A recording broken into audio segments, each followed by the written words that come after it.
We saw this shift during the pandemic where the employee was in charge. They were working from home. They were dictating the terms that they wanted, and employers were at their mercy. But it seems the tide is turning a little bit. I'm curious how you feel about it. Well, what we're seeing now is layoffs and potential recession are making leaders feel a little bit more emboldened. And they're saying, all right, you've got to be back, certainly at a hybrid level for sure, which is 2 or 3 days in the office. Hello? Yeah, of course I saw your email. yeah, I did. I am typing the response to you right now. Yep, and I had the report done in an hour. Awesome, great, thanks. Idiot. We have heard from people who are spending at least 3 days a week in the office, and they are loving it. They're thriving. Greater collaboration. Organic interaction. Magic hallway conversation. We won't be releasing the full results of the pulse check-ins at this time for privacy reasons. Sometimes, when you have a job, you actually have to do the job. Sorry to cut you off. We're not remote first. We've never been remote first. We're hybrid. Remember when we all had to come into the office 5 days a week, every week? And we did it because that was our job. Do you remember that? Alex, I see your chat about the 4-day work week. I swear to God. For each day that you come into the office, we are donating $10 to the charity of your choice. Will that work? Uber credit, parking reimbursement. We will literally pay for you to have one of those $4,000 e-bikes from Amsterdam. Does anyone know how insane that is? Nobody wants to play hardball here, but yeah, pretty soon not showing up is gonna start to impact your performance review. Hey, you know what? A great way to make sure we're all on the same page, communication-wise, is coming to the office 3 days a week. 3. I really don't want to get too hung up on this. We have a lot to get through today. Next on the agenda, we will be doing another round of layoffs. What do you want? Pizza? A band? Strippers? We'll give you strippers. Just come back to the office. I know you like casual Fridays, but what about casual Wednesdays? You can bring your dog in. Cat, dog, kangaroo. 2 days a week. No HR. Say whatever you want. Call me a curry muncher. No, not on the phone. In the office. Actually, no, let's just make the whole week Mufti Day, huh? Want a parking space? I can give you a parking space. We got the new FC 2K on PlayStation. You get to choke out any 2 colleagues of your choice. Oh, it's your birthday? Well, come cut a cake in the office. Please, I really need you. I don't know if I can go on. So you'll come back into the office if we give you a 1% pay rise. Is that what you're saying? Yeah, look, we can't do that, okay, mate? If we do that for you, we've got to do it for everyone.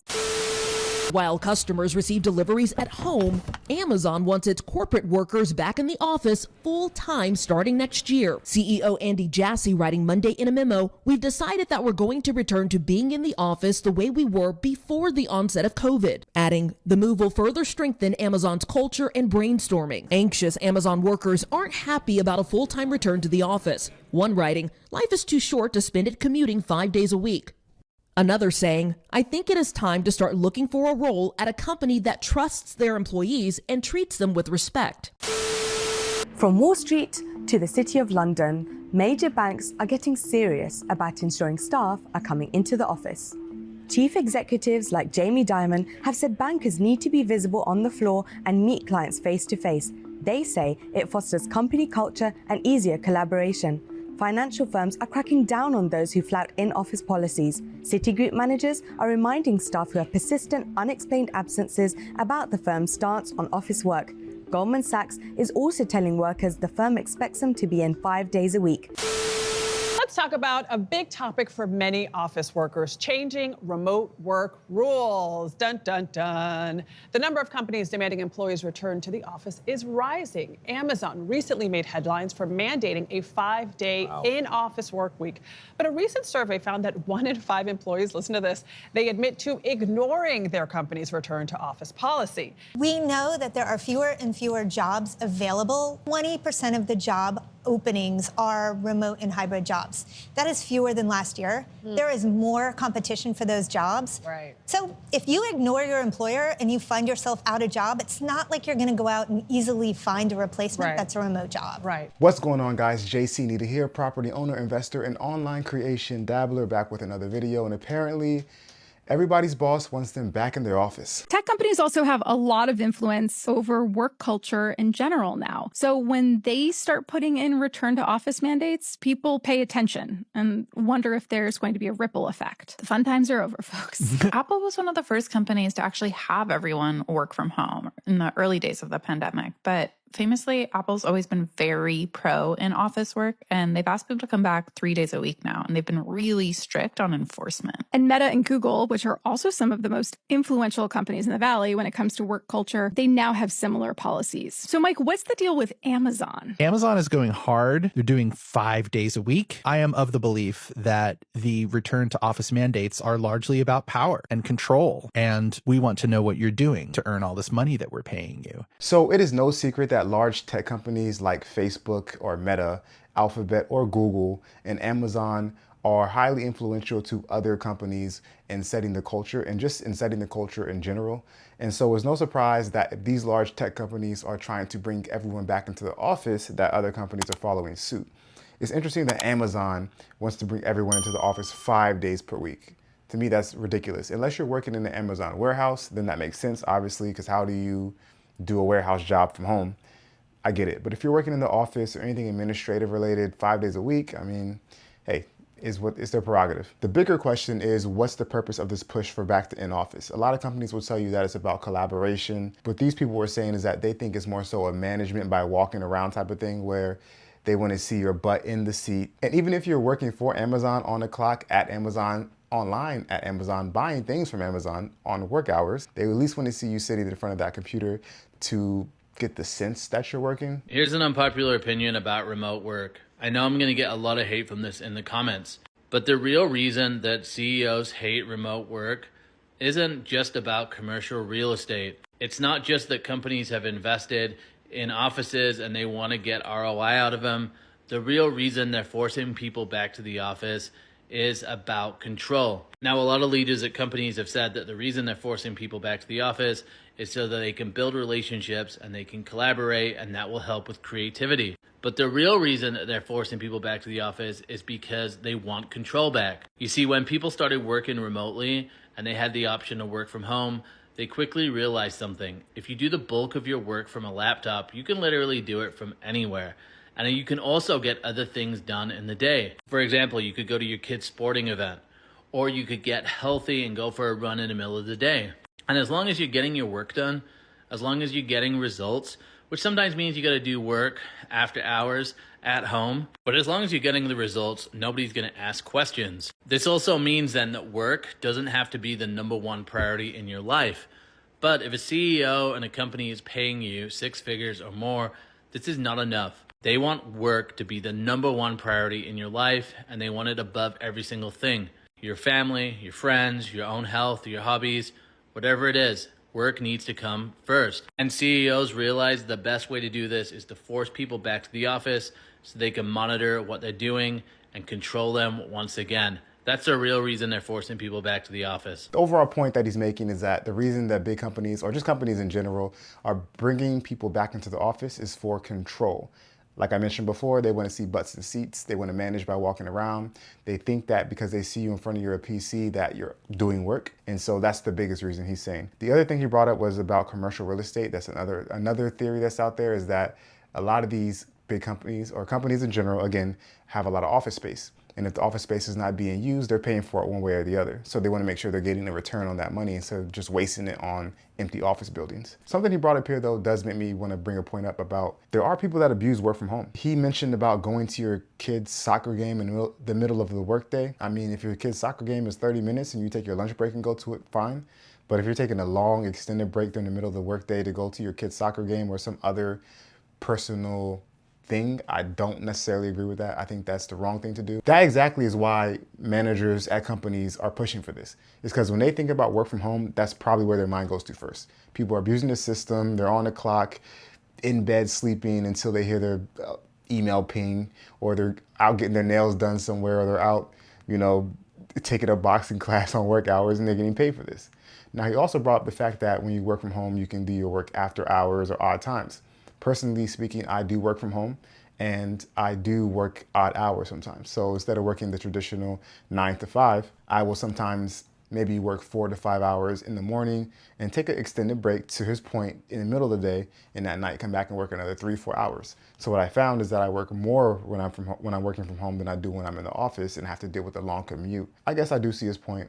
But I try to make sure that I let my manager know that, okay, I'm going to run this errand. It might take me an hour and a half, 2 hours. When I get back, I'll pick up where I left off. But just to run off and do whatever, I don't know about that. We have to talk about how many companies are forcing people to return to the office, because I think it's getting out of control, particularly because I have not seen any of them cite any real, tactical, logical, rational reason why this is happening. I mean, Disney, Salesforce, JP Morgan, Amazon, Goldman Sachs, so many, and those are just the big companies, forcing people to return 4 days a week, 5 days a week. But when you dig into why, this is what their CEOs are saying. It's about connection. It's about culture.